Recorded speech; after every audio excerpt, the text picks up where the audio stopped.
You're listening to Cine Binge. Welcome to Cine Binge. This show was born from my friend's persistence in me watching certain shows.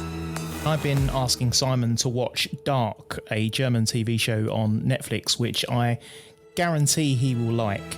But for some reason, he's always been a little apprehensive about watching it. So I said, I'll watch it if we can put a podcast around it. And this is that podcast. Welcome to Cine Binge. My name's Simon and I'm joined by Andrew. This is the show where we watch TV shows that one of us have seen and the other hasn't.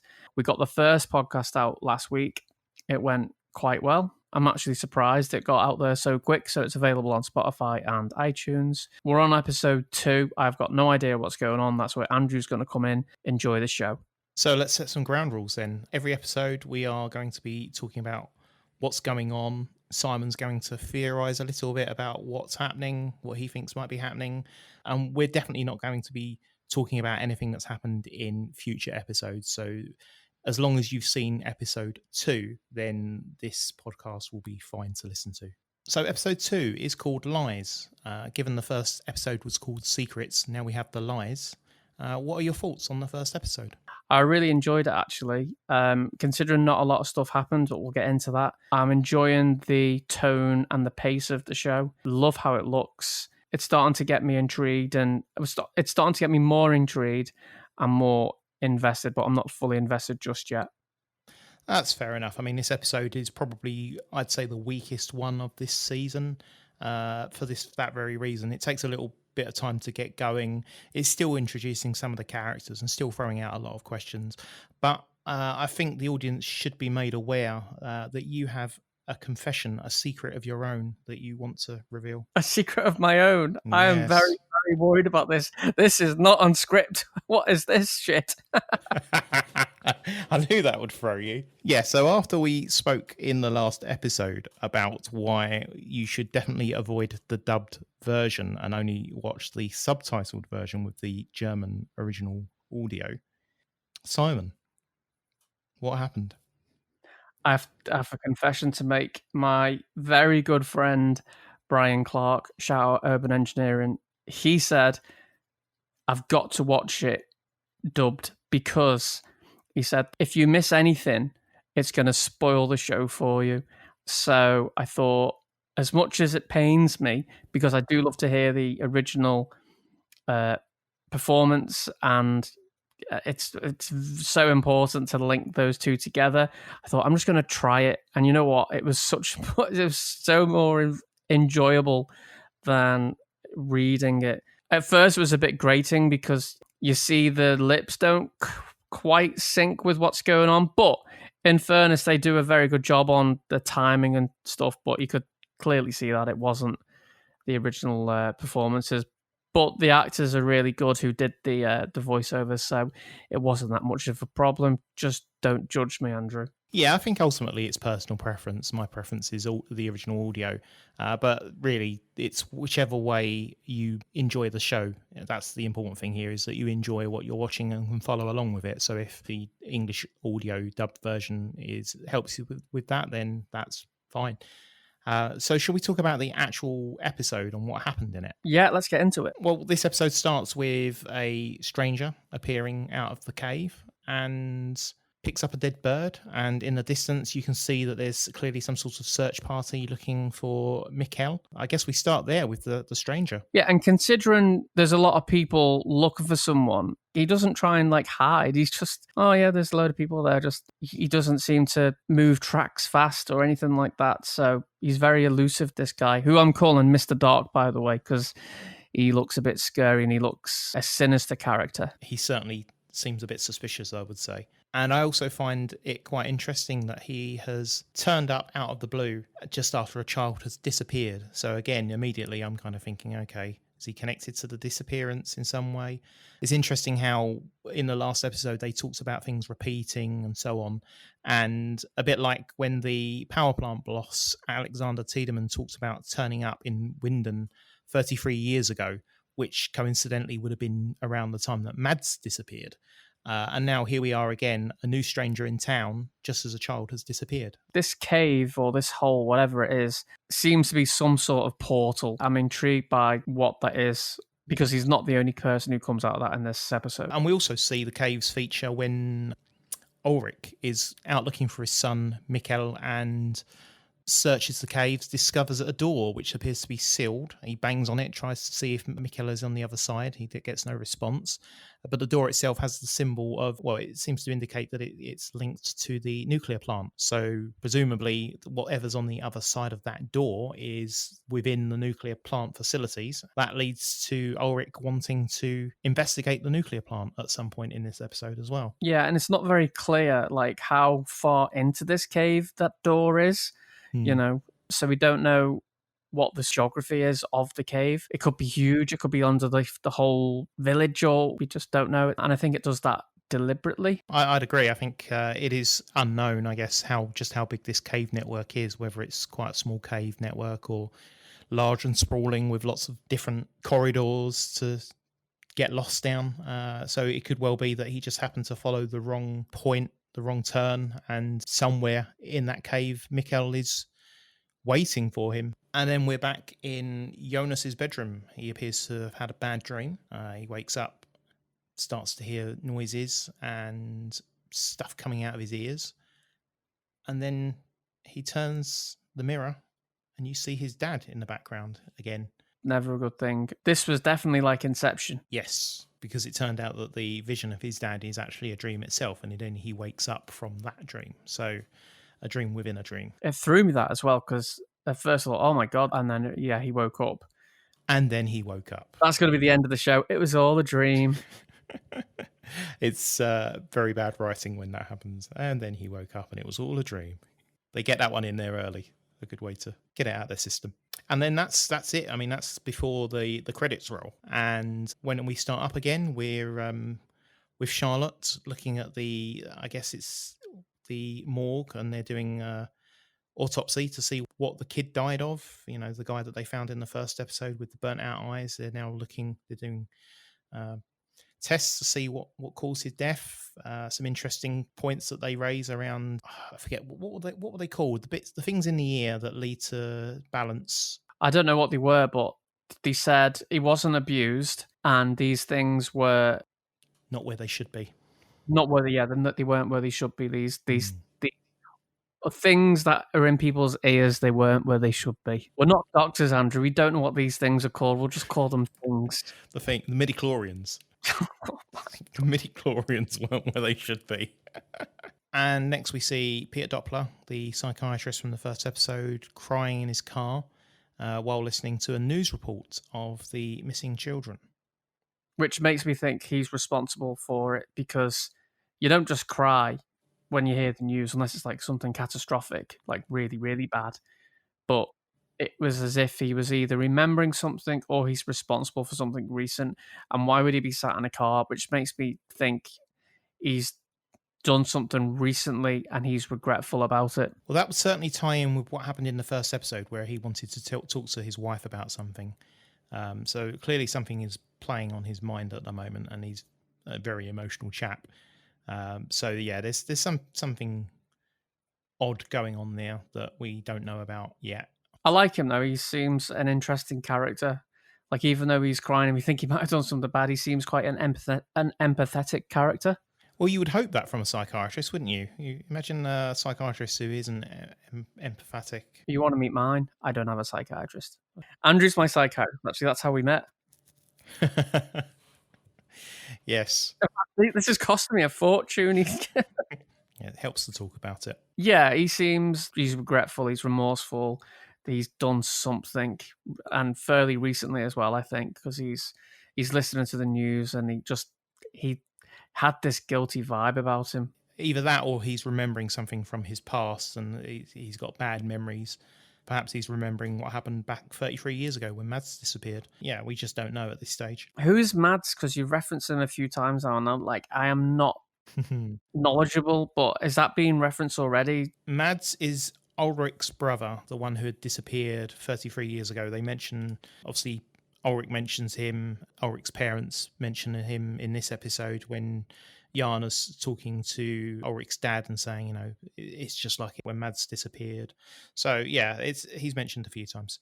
History is repeating itself. It does appear to be, yes, and in what way we don't yet know. How devastating must it be for Ulrich right now, losing your younger brother when you were a kid, and now 33 years later you're losing your own child? And how would the grandparents be thinking right now, because they lost their boy 33 years ago, and now their grandson is disappearing? So whatever happening, is it really tightly tied to just their family? It seems to be. I say that, but then we also know that Eric Oberman's disappeared recently as well. So it doesn't seem like it's specific to just their family, some sort of curse, around their family. If it wasn't for the fact that Eric Oberman had previously disappeared earlier on, then yeah, you'd be looking at it and going, oh, there's some sort of family curse going on there. But as it stands, we don't necessarily think that's just relevant, except just bad timing, unfortunate coincidences. There's definitely some funny business going on, that's for sure. Particularly what makes it worse is that you've got Ulrich's dad, who I think they mentioned in episode 1, but this is the first time that we see him. And the first thing we see him doing is acting very suspiciously. He has something on his sleeve, which he tries to wipe off. I don't know if it's blood or dirt or something, and he tries to wipe his sleeve off and then throws it in the wash. And then his wife comes in and asks questions, like, where were you last night? And he's, I couldn't sleep, so I went to the garden, did some gardening. Yeah, but your car wasn't there. I was like, yeah, well, I had to go to the shop to get some rope. And it's like, that I don't think my missus would believe me if I was saying that. So yeah, I'm going out. I couldn't sleep, so I'm going to go and mow the lawn is not one of the best excuses I've ever heard. And the whole thing putting a jumper in the wash that looked like it was bloodstained or something was on it. There was something that wasn't quite right with that, I'm afraid. Yeah, again, I think this episode is lining up all the possible bad guys, like a kind of TV drama serial where they throw in loads of murder suspects and you've got to try and figure out who the guilty culprit is. I think that's what they've done with the first 2 episodes here. Already we've got, since episode 1, you've got Peter Doppler crying in the car, you've got Ulrich's dad, you've got Helga, the old guy from the care home, talking about things happening again. I guess we can't rule out any of the adults that we've seen so far. Ulrich could Exactly. Ulrich could be involved in some way. It could be someone in the police station. It's kind of, at this stage, it feels just like a procedural drama, really, doesn't it? I think it comes across as kind of been a kidnapping, and now we're trying to figure out who it is that's done it. Whether that's an individual or whether there's kind of more to it than that. Maybe there's a group of people operating in the area. Yeah, we just don't know. Obviously, the strangers turned up in this episode. Are they responsible? So they're throwing a few people out there. You've also got the guy who works at the power plant boss, Alexander Tiedemann. He's doesn't seem like a very pleasant chap, asking Jürgen Oberman, Eric's dad, to do some sort of job to clean something up, to get rid of something, and Jürgen's not keen because he thinks the police are keeping an eye on him, which is not surprising, really. Police would obviously, if a child went missing, they would be paying quite close attention to family members. That tends to be one of their first one of their first port of calls. There's something definitely going on with what's that character's name again? Alexander Tiedemann, the power plant boss owner. I don't trust him. I don't trust a lot of them, but as we said, it's setting up a lot of red herrings as well to throw you completely off what's going on. It is typical kind of procedural drama, isn't it? You set up a load of villains and you've got to try and guess who done it. And I think that's really what this is going for. The first 2 episodes is very heavily that, but plus a bunch of other questions around generally what the hell is going on. Just answer yes or no. God, I sound like a journalist. Is Dark a whodunit? No. It's a whendunit. What else have we seen in this episode then? So we've met Ulrich's dad, who looks a bit suspicious. We also see another hooded figure come out of the cave. We don't know if that's the same guy that we saw earlier who's just revisited the cave, or whether it's a completely new character. We just don't know at this stage. We also see a stranger, or Mr. Dark as you've christened him, going to the local hotel. Regina Tiedemann is very happy to see a guest come and stay at the hotel because, as we found out in the first episode, the hotel seems to be struggling financially. I don't quite get why you would, as a guest, be turning up out of the blue like that in a hotel without pre-booking. Surely he would have got a better discount if he had done that in advance. And if he has time traveled, then, and he's only just time traveled, or he's come from that cave or whatever, how's he got money to pay for the hotel? That's a good question. Yes. Does he have money? Did we see him pay for it? And the lady, I presume she's the owner of the hotel that's working at behind the desk. You know, she doesn't ask him many questions like, where have you been? Why are you dressed like you've just killed someone? Yeah, you know, a stranger turns up on a few days after a child disappears. You're going to be wondering what's going on there. You know, is he a journalist in town covering the story? Is he helping with the search? I think you'd be asking more questions than she did, that's for sure. Unless he isn't a stranger to her and she knows him already.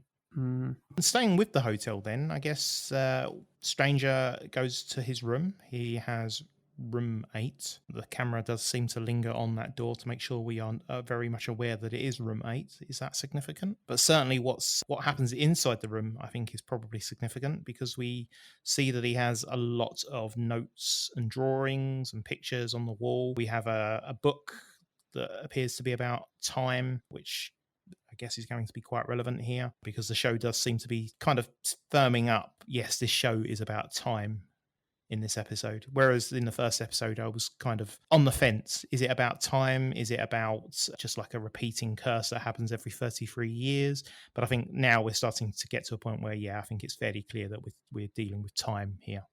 My question, and you don't have to answer it, but I'd like you to. Is it based between just the 80s and 2019 when it's set, or are we looking at many, many different time zones in this TV series? You're not going to answer that, are you?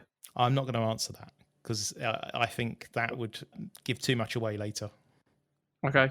Having watched episode 1 again and again and again, I think the quotes that they introduced right at the very start of episode 1, in hindsight, does actually give the game away quite clearly that this is all about time. It isn't just like random curse. You know, it isn't just the curse of a family happening every 33 years in that town because the town is cursed. It is clearly something related to time. And I think episode 1, when on repeated viewing, if you're paying attention to the quotes at the start, it does actually kind of say that up front.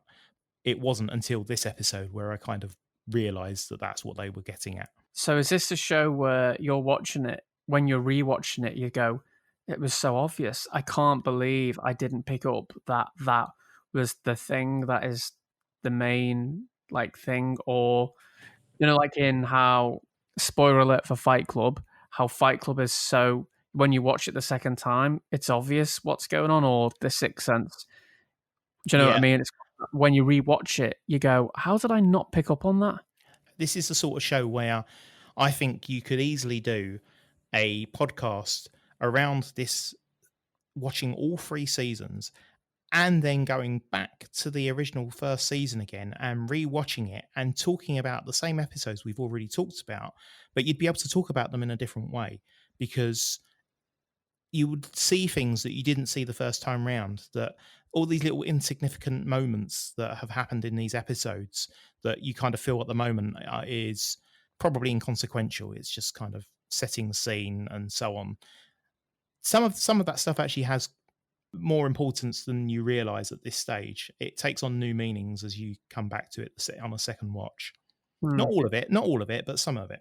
Well, then what we'll have to do once we've finished this damn show, when we've finished this show, we'll have to do like a series recap that is just full of spoilers and everything. I'd say so, because there's stuff that's happening in these episodes that I'm rewatching now, and I know I want to tell you about them and go, oh, did you notice that connection there and this happening over here and what that meant for this, and I can't tell you any of these things because it'll obviously spoil it. So I look forward to the moment where everything clicks into place and you've seen all of the seasons, and you can then go, oh, okay, you'll appreciate all of these episodes in a new way.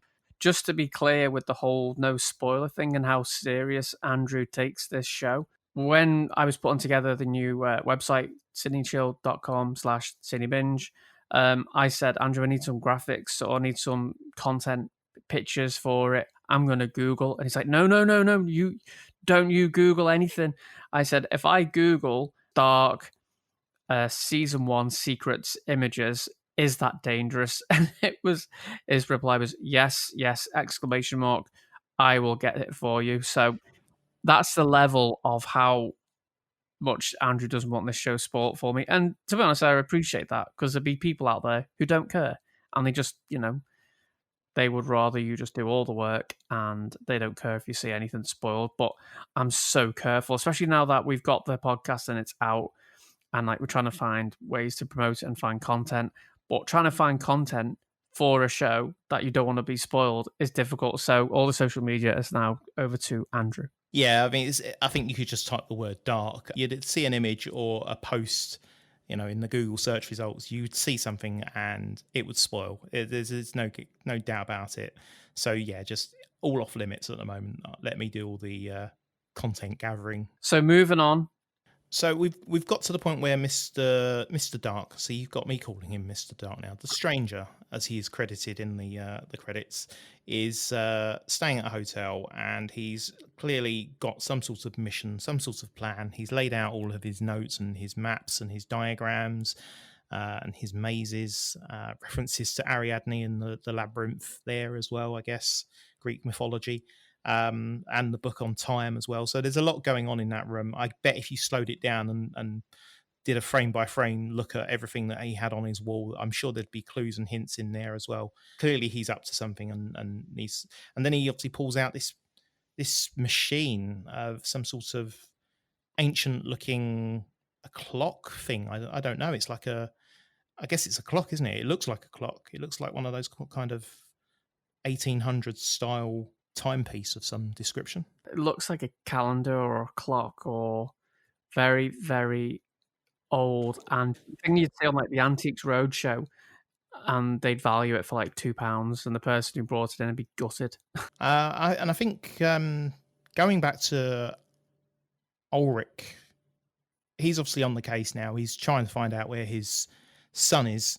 Pops back to the police station to look for a new lead, I guess. Bumps into Hannah, who's waiting for him now. He clearly looks like he's a man who's been caught out, because he's looking around as if to double check that no one's watching them. Drags her into a room, which to me would just be far more suspicious than if he'd just kind of spoken to her normally. She's obviously there to kind of find out what's going on, misses him, obviously the relationship from the first episode, but this time he's pushing back. He doesn't really want to know. Not surprising, really, given the circumstances. His kid's missing, so he's that sort of relationship is probably not high up on his agenda right now. But yeah, you get the feeling I don't know, should we be feeling sympathetic towards him? I guess we're supposed to, because he's lost his child, but at the same time, we know he's a cheater. There's not many characters in this at the moment that I like, apart from the guy who's crying in his car, and we hardly know anything about him. But he seems to be the most sort of empathetic character. And also Jonas, the young lad.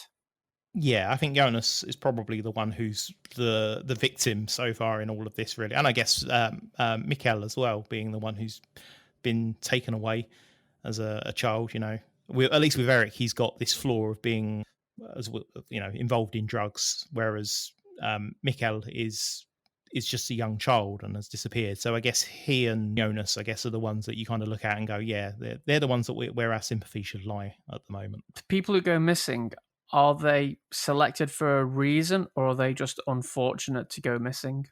I think they may be unfortunate to go missing. I think, as I said earlier, with the possibility that there might be a family connection, a family curse around the Nilsons, given that first they lose Mads and then Mikkel disappearing as well. Maybe there's a connection there. But the fact that Eric has gone as well suggests that it's more than that it is just, children being in the wrong place at the wrong time, perhaps. So these are not like Walt when he was special. Yeah, no, I don't think there's anything along those lines. And it's also not like, oh, we're out to get this particular child because they happen to be the son of the parents who did something bad 33 years ago. I don't think it's setting that up either, which is what my first suspicions were in the first episode, before it dawned on me that it was basically banging me over the head and saying, no, this show is about time. This is what you need to be realizing.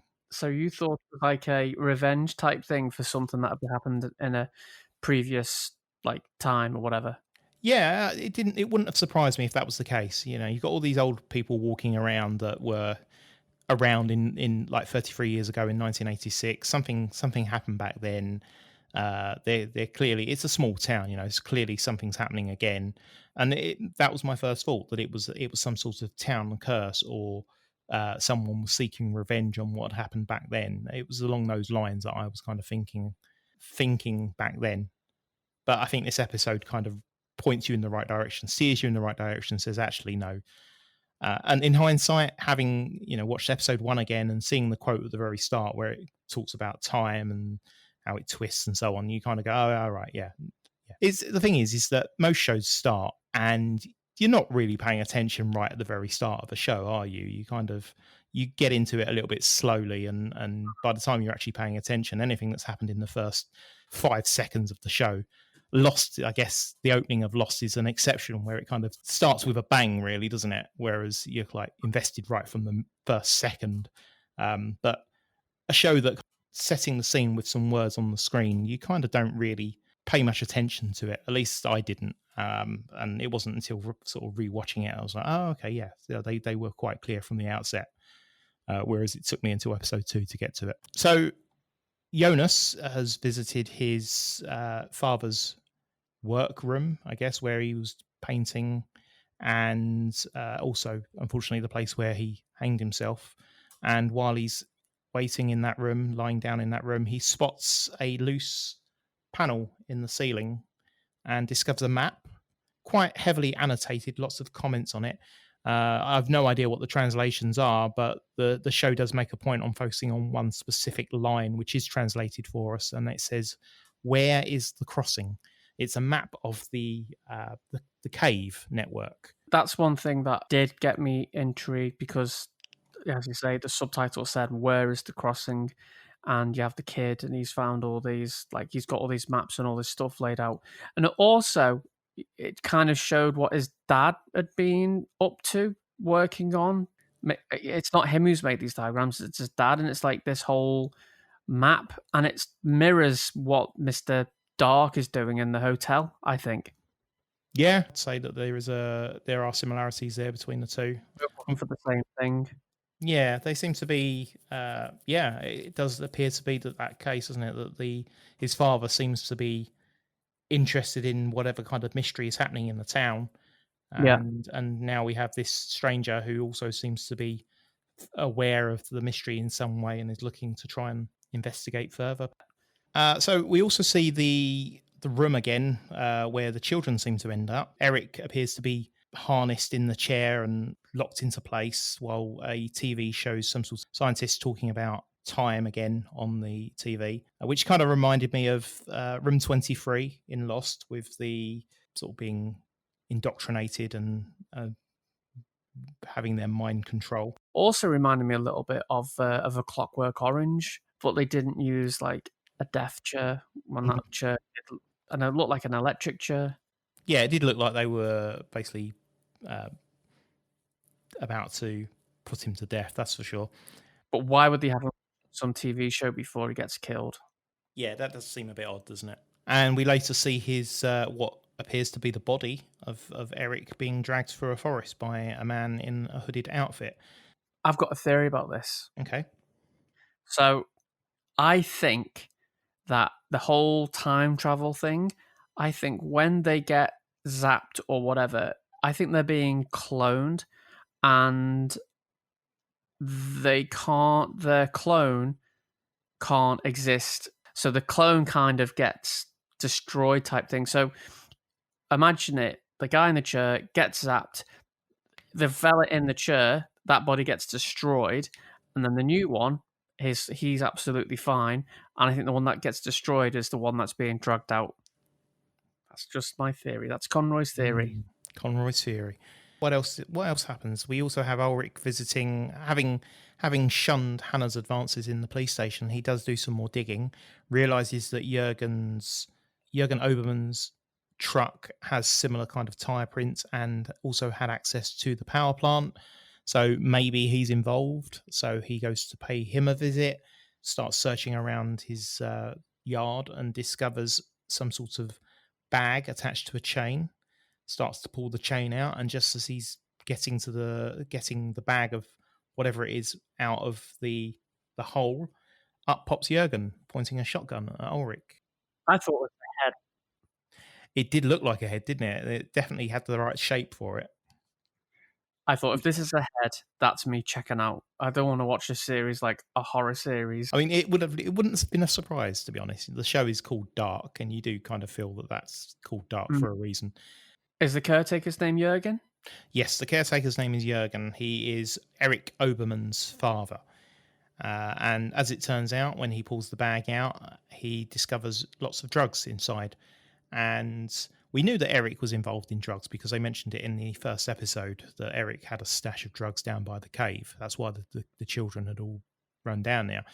But now we discover that Jurgen is involved in the drug operation as well, and that he's actually been helping Eric to supply and sell drugs on school grounds, which Ulrich, being a policeman, you would have thought would have been quite annoyed by that and wanted to take that further, but seemed to be...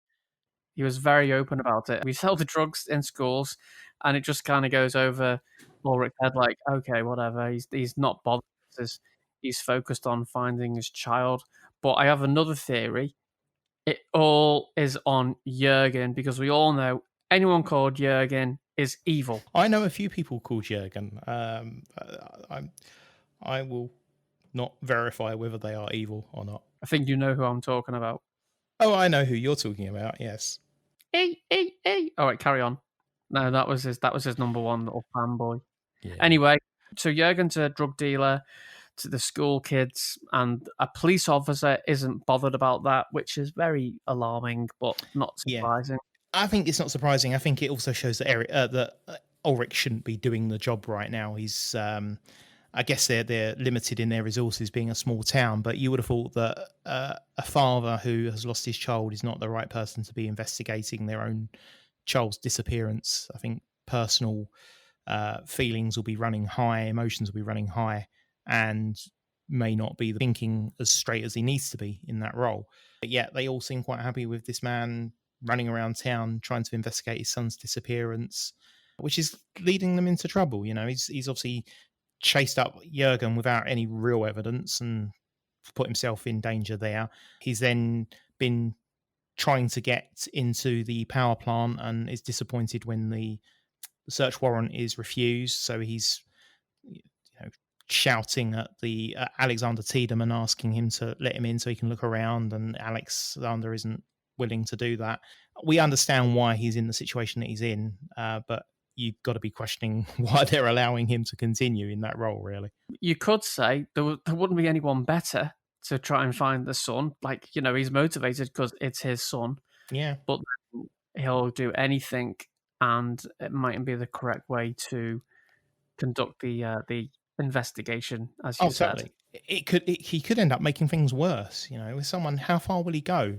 Will he go too far in trying to investigate? Will he end up seeking justice and making a mistake, blaming somebody and then later regretting it because he's blamed somebody who happened to be innocent? You just don't know where this is going to lead. This is why, in ordinary circumstances, you wouldn't have somebody like that running the case, given that he is personally attached to it. Yeah. So moving on from that investigation, then we're getting close to the end now. I think we've covered a lot of what happened in this episode, and I think at this point it's kind of, as I said before, it's kind of procedural. It's police investigation, who's done it, and we then get to a point where, well, actually it's not really a who done it. We've got a headline that the stranger has on a newspaper report where it says, where is Mikkel? And he crosses out the word where and writes when, as in when is Mikkel? And again, this is kind of talking about, obviously, clearly the question is time as opposed to location. But I also found it interesting that kind of tied back to the first episode where Mikkel was doing a magic trick at the breakfast table. And I guess we soon find out, because from there you have the scene where there's a noise coming from the cave. We start seeing lights in the town flickering. Charlotte comes out of the police station to find a pile of dead birds on the floor. So while this is all going on, we see Mikkel come out of the cave. This is the part where the episode got me more than intrigued. It got me sort of invested. Definitely. This is where it all really kicks off, I think, at this point. Because he walks out and you're like, oh, there he is. He's let me just phone up the German police. Like, hey, ich bin whatever. I don't speak German. I failed it in school, but I can remember one thing they taught me in German because they made us repeat this like for a whole hour, and that is ich bin 13 Jahre alt. You know what that means? No.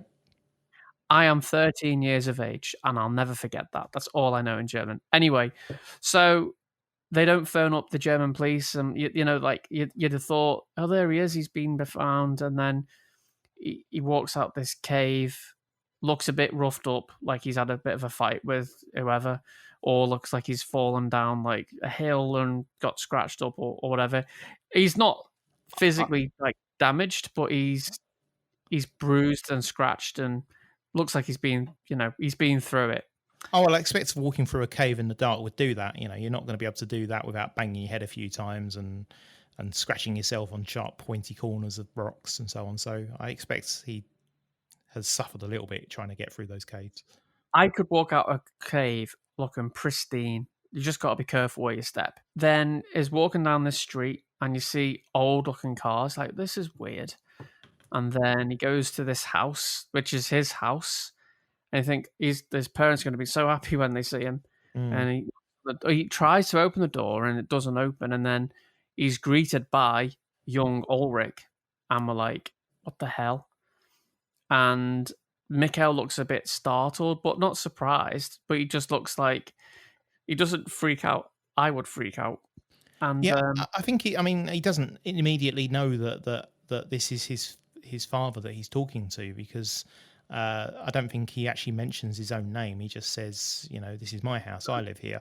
It's only when the other young lady turns up and calls him by name that he kind of puts two and two together. Yeah, and he still doesn't freak out. But then, you know, so obviously he's in 1986 now, and he looks at a paper, sees where he is, and I think that's where the episode ends. And I'm like, ah. So yes, we do appear to now be in 1986 at this point. So overall, I enjoyed this episode's way of building up the questions. What I didn't enjoy was that it didn't answer literally, like, it didn't give you any payoff apart from the end when Mikhail walks out the cave and he's in 1986, which also reminded me of, do you remember the movie Flight of the Navigator? Yeah. And the kid falls down a hill, and the next thing when he walks back up the hill, he's like in 20 years time or whatever. Yeah, that's a great movie. That definitely. I'm surprised they haven't remade it. Yeah, they should remake that. Actually, it would be a good film to very remake. similar to this. Yeah. Minus the flying ship and no robot. And the little furry creature thing that they have on the ship. Do you know what? Actually, I've never seen it till the end. I always fall asleep at the same part in that film every single time. It's a classic. You need to watch it. Make that something that we need to watch on our Cine Critters show. Shout out Cine Critters coming soon. Yeah. So, what was your overall take on this when you first watched it? Obviously, I can now appreciate it with different fresh eyes because I've seen it more than once. But at the time, I was in the same boat as you, looking at there's 3 new characters that they introduced to this episode. There's the relationship of Alexander Tiedemann. You finally realise that he is Bartos' dad, which isn't made clear in the first episode. Whereas in this episode, they show a photo of him with Regina Tiedemann and Bartos, so that connection's made. There's lots of little things. I mean, this episode is full of little sequences that, as we said in the first episode, the first podcast episode, this show is one of those shows where if you're not paying attention, you will miss things, and it's because of this reason. There's no long set piece sequences where you have time to kind of look up, look away, look again at what's going on, and then you can pick up the thread. It's, if you're not looking, you'll probably miss an entire scene, and it may not necessarily feel like it's relevant right now. It's quite a quiet, slow moving show, but I think later on you'll probably benefit from having seen those scenes, and you will go, oh, okay, that kind of means something a bit more now. Which is another reason why to watch it dubbed, I think. Yeah, I've watched it both ways. I've seen the dubbed version, and I've also seen the original audio version, and I still prefer the original audio. And yes, there are some questions that we've kind of skipped over here that happened in this show, but we can mention them. We can kind of just reference them now. So, for example, you've got to kind of wonder why Marta's not returning Bartos's calls right now. She seems to be ignoring his calls. There's a question around Waller, the detective in the police station who has an eye patch. I do wonder if there's something significant about that right now. We just don't know. I think I know. I think, isn't he just like a Gabrielle tribute act?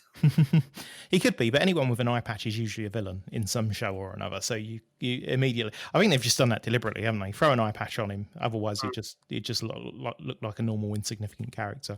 But now we suspect that he's involved in some way. Yeah. Is there any other questions in this one that that we haven't spoke about? The show has raised a lot of questions anyway, which we've covered in this show.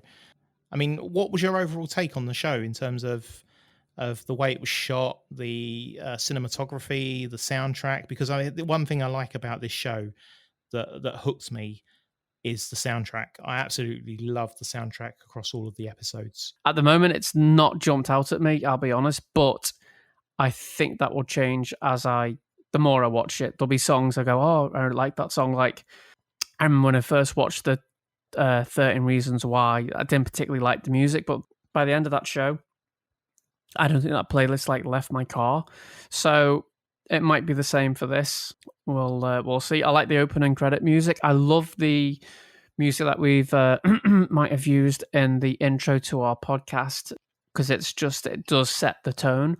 And I really like how the end credits music has such a big impact, and it's intense, isn't it? Do you know what I mean? Like when it ends, it's like, oh my god! It's like it makes you feel anxious. It's like got the techno drum, and then slowly that little melody comes in. So yeah, I like that. I'm looking forward to hear more. There's usually one sequence that I like in most of these episodes. They always seem to have this sequence where there's a bit of a montage, and it's usually accompanied by some music, and it's usually that music that I listen out for, because that's the bit that I find myself listening to on repeat on Spotify afterwards. It always seems to have the right choice to go with the montage sequences that they put together. Yeah, and I noticed on this one, the song was it tied the visuals into what was being sung, and there was a lyric in it that was being about something being washed away, and the whole sequence it was raining the whole time. Like, I think the whole of this episode it was raining. It reminded me of David Fincher's Seven, when it's just constantly raining. So yeah, and the other thing I really enjoyed in this episode, I love the drone and aerial shots. They were just so cinematic, and I've seen lots of them, I've filmed lots of them, but these just looked really eerie and stylistic, and there was something interesting about them. In fact, the whole show looks great. The whole show is shot really well. It looks expensive. I've heard whispers about there being an American remake, but usually when there's a remake, it's because it needs to be remade. It needs a bit more budget. But the only thing, and you'll probably grumble, it's the whole language barrier. I think a lot of people who would like this show won't watch it because it's got subtitles. Same as the film Parasite. That's one of my all-time favorite films of recent time, and I tell people to watch it, and they just go, "Oh, it's got subtitles, hasn't it?" So that's something people do need to get over. Having said that, I'm watching it dubbed. For me, it'll be the best way to watch it, because I don't want to miss anything on the screen. And I know when I was reading it, I was missing stuff and I was having to rewind it. The other thing that talking of the cinematography, you're right. The shots, the aerial shots are quite stunning. I think it certainly helps that we're in an area, I guess, of Germany that looks quite picturesque. Everything from the architecture of the buildings, of the houses that they live in, to obviously the forest setting. And even the sort of the power plant itself looks quite stylish to look at, really. So I can certainly see the appeal there. And I also think some of the shots that they've taken add to that as well. So, for example, the shot of the hotel when the stranger walks in, and everything kind of looks quite symmetrical. And obviously, if you've seen the Grand Budapest Hotel, Wes Anderson is quite fond of that technique of framing his shots in that way. So there's a lot going on in this show in terms of, I think what's clear here, I think there's everything that they do, from the song selection, the lyrics, the shots that they take, the moments where nothing's being said but there's just stuff happening in the scene, makes you, it's obviously there for a reason, but then it adds to the complexity, because you start to see questions where there aren't meant to be questions. I mean, if you start to see because you kind of feel that everything is there for a reason, it means that every little thing that happens, you're second guessing and wondering whether that's there for a reason. Is that something that we should be paying attention to? And there we have it. So that was episode 2 of Dark. And as we said from the get-go, not the most accessible episode, but I got through it. I sort of enjoyed it. I'm very confused, but I'm looking forward to see where this goes. If you did enjoy this episode, make sure you subscribe, leave us a review on iTunes. It really does help us. And feel free to get in touch, give us your feedback. Have we missed anything? Other things that you've seen that we haven't seen? And, what are your thoughts on this episode of Dark? And I can promise you that episode 3 is going to be a lot more entertaining and interesting. Is that an actual promise? That is a definite promise. May not be enough to hook you in, but it's certainly going to be one that makes you sit up and go, okay, yeah, I'm slowly getting in there. I'm enjoying it.